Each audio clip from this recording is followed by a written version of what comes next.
আজ তোমাদের সামনে তুলে ধরব বাংলার ইতিহাসের এক অবিচ্ছেদ্য অংশ, যেখানে প্রতিটি ইটের নিচে লুকিয়ে আছে নবাবী আমলের নানা ঐতিহাসিক কাহিনী। হ্যাঁ, ঠিকই ধরেছ, এটা হলো নবাবদের শহর মুর্শিদাবাদ। চলো তাহলে বেশি কথা না বাড়িয়ে শুরু করা যাক আজকের ঐতিহাসিক সফর। তার আগে জানিয়ে দিই, আমি তোমাদের বন্ধু নূপুর, আর তোমরা দেখছো নূপুরস ক্যানভাস।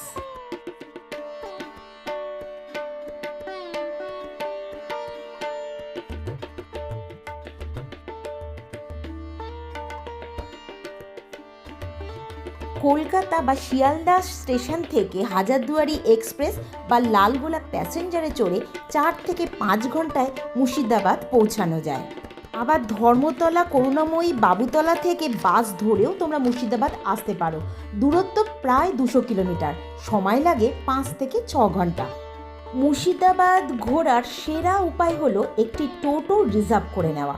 সারাদিনের জন্য ভাড়া পড়বে 600 থেকে 800 টাকা মতো। আর অ্যাডভেঞ্চার প্রিয় বন্ধুরা ঘোড়ার গাড়ি করেও ঘুরতে পারো। সেক্ষেত্রে সময় খানিকটা বেশি লাগলেও ঘোড়ার গাড়ি চড়ার দারুণ একটা অভিজ্ঞতা সঞ্চয় করতে পারবে। আর হ্যাঁ, এখানকার নানা ঐতিহাসিক কাহিনীর স্বাদ নিতে গাইডের সাহায্য নিতে কিন্তু ভুলো না।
এবার ওই যারা সেলফি তুলবে।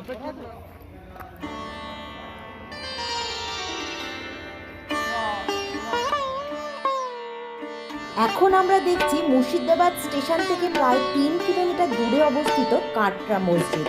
1723 সালে নবাব মুর্শিদ কুলি খাঁ এটি তৈরি করান। মূলত এটি একটি বড় শিক্ষা কেন্দ্র। এখানে কিন্তু কোনো প্রবেশ মূল্য লাগে না।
নবাবের সমাধি মসজিদের প্রবেশপথের সিঁড়ির নিচেই অবস্থিত।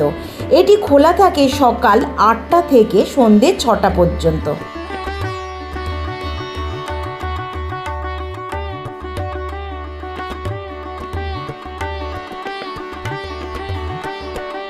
হিন্দু অনুগামী নবাব মসজিদের বাইরে এই শিব মন্দিরটি প্রতিষ্ঠা করেন।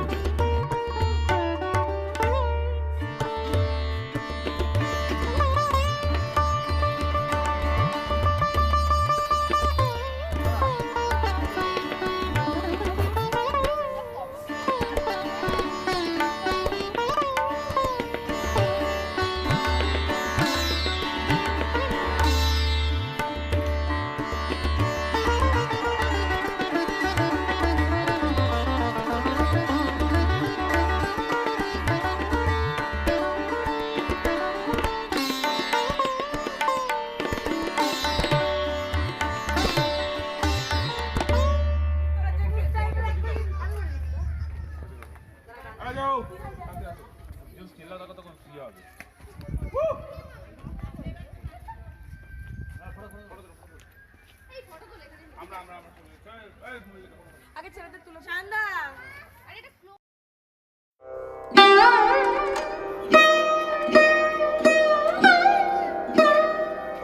সবই তুলছে।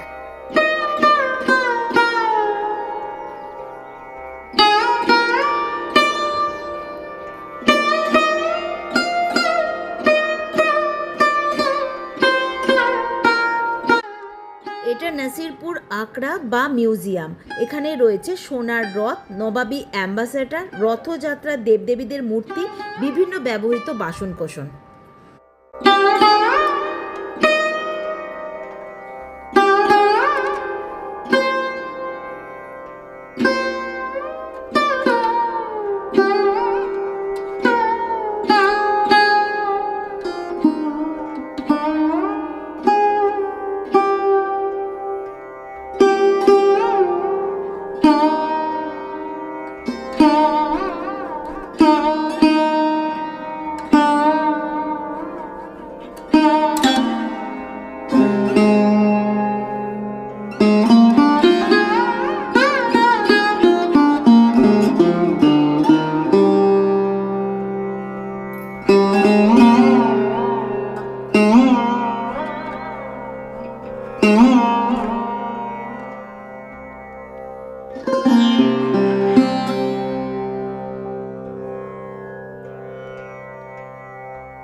এটা নাসিরপুর রাজবাড়ি।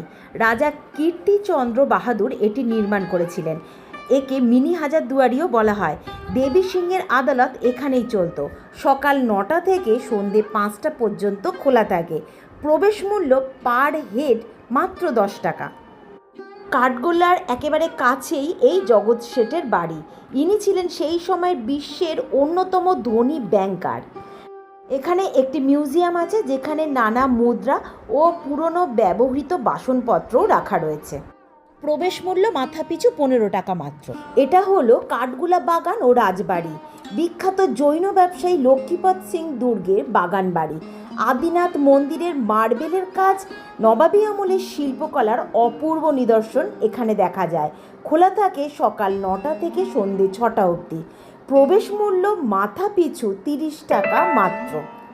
তাছাড়াও এখানে দেখা যায় মুঘল আমলের পাথরের কাজ, অয়েল পেন্টিং, গোলাপ বাগান ও চিড়িয়াখানা।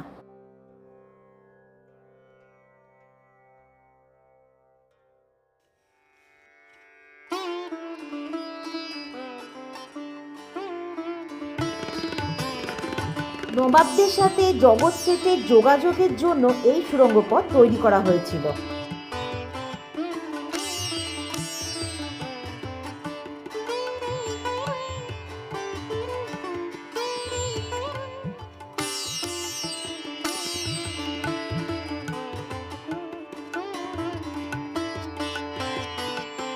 এখানকার চিড়িয়াখানায় আছে নানা ধরনের পাখি, রঙিন মাছ, গোলাপ, তাছাড়া রয়েছে অপূর্ব সুন্দর ঘাট বাঁধানো একটি জলাশয়।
এটা কিরিটেশ্বরী মন্দির, যা অত্যন্ত পবিত্র 51টি শক্তিপীঠের অন্যতম।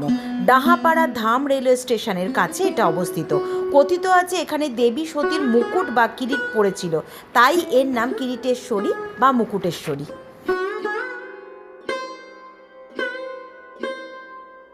এটা নবাব মীর জাফর ও তার পারিবারিক ঐতিহাসিক 1100 কবরস্থান। এটা নবাব মীর জাফরের কবর। কথিত আছে তখন চিঠির আদান প্রদান করতে একটি বাজ পাখি ও পায়রা ব্যবহৃত হতো। সেই বাজ পাখি এবং পায়রাটি এখানে কবরস্থ আছে।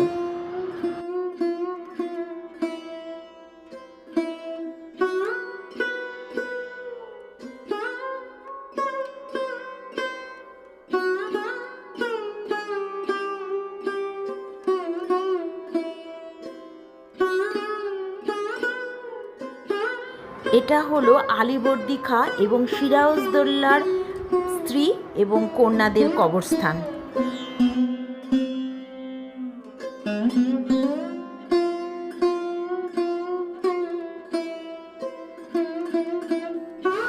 এটা মীর জাফরের স্ত্রী মুন্নি বেগমের কবরস্থান। ইনি প্রথমে মুন্নি বাই ছিলেন, মানে ইনি হিন্দু ছিলেন, পরে বিয়ের পর আর কি ইনার টাইটেল হয় মুন্নি বেগম। এটা আজিমুল মেশা বেগমের জীবন্ত সমাধিক্ষেত্র। ইনি হলেন বাংলার প্রথম স্বাধীন নবাব মুর্শিদ কুলি খাঁর কন্যা। এনাকে জীবন্ত কবর দেওয়ার কারণটা তোমরা জানো কি? লোকমুখে শোনা যায় ভয়ানক এক দুরারোগ্য ব্যাধিতে আক্রান্ত হয়েছিলেন ইনি। হাকিমের পরামর্শ অনুযায়ী প্রতিদিন একটি জীবন্ত শিশুর কলিজা খেয়ে বেঁচে থাকতে হবে। তারপর থেকে বেগম সুস্থ হয়ে উঠতে থাকলেন আস্তে আস্তে। এদিকে নগরের বহু শিশু নিখোঁজ হতে শুরু করলো। এই ঘটনা ক্রমশ ছড়িয়ে পড়লে তার নবাবের কানে পৌঁছায়। তিনি বেগমকে জীবন্ত কবর দেওয়ার আদেশ দেন। অবশ্য এই ঘটনা কতটা সত্য তা নিয়ে মতবিরোধ আছে। এবার আমরা চলে এসেছি হাজারদুয়ারিতে। লালবাগে 1837 সালে নবাব নাজিম হুমায়ুন যা এটা তৈরি করেন। মোট 1000টি দরজার মধ্যে 900টি দরজা আসল, বাকি 100টি নকল। মূলত শত্রুদের বিভ্রান্ত করতেই এই ব্যবস্থা। সকাল 9টা থেকে বিকেল 5টা পর্যন্ত খোলা থাকে, শুক্রবার বন্ধ। মুর্শিদাবাদ স্টেশন থেকে টোটো করে 10 থেকে 15 মিনিটে পৌঁছানো যায় এখানে। প্রবেশ মূল্য মাথাপিছু মাত্র 10 টাকা। পার্কিংয়ের সুব্যবস্থা রয়েছে এখানে। হাজারদুয়ারির ঠিক অপোজিটেই রয়েছে নিজামত ইমামবাড়া, ভারতের অন্যতম ইমামবাড়া। 1847 সালে নবাব মনসুর আলী খান এটি তৈরি করান। মহরমের সময় ভেতরে প্রবেশের অনুমতি থাকে, বাকি সময় বাইরে থেকেই দেখতে হয়। এটা জাহান কোষা কামান। 1637 সালে ঢাকাতে তৈরি করা হয়। জাহান কোষা কথার অর্থ হলো বিশ্বজয়ী। ওজন প্রায় 7 টন। কাটরা মসজিদের কাছেই অবস্থিত।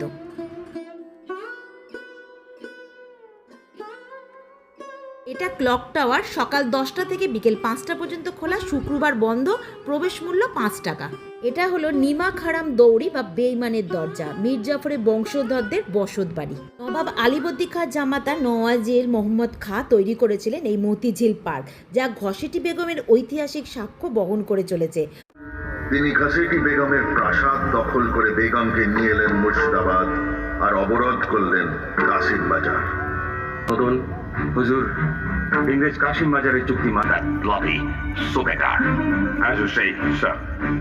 আমি শপথ করলাম শেষ রক্তবিন্দু দিয়ে বাংলাকে বিদেশি শত্রুর হাত থেকে রক্ষা করব। সাবাস। এখন এখানে লাইট অ্যান্ড সাউন্ড শো হয়। সকাল 10টা থেকে রাত 8টা পর্যন্ত খোলা থাকে। প্রবেশ মূল্য 20 টাকা।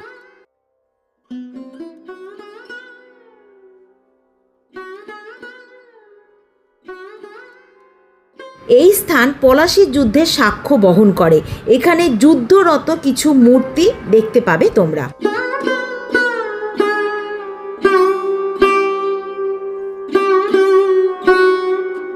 তাহলে বন্ধুরা, কেমন লাগলো আজকের এই নবাবী সফর? ভালো লাগলে লাইক করো, কমেন্টে জানাও তোমার প্রিয় জায়গা কি, শেয়ার করো আর অবশ্যই চ্যানেলটা সাবস্ক্রাইব করে রাখো। ফিরে আসছি নেক্সট ভিডিও নিয়ে। সুস্থ থাকো, আনন্দে থাকো। ধন্যবাদ।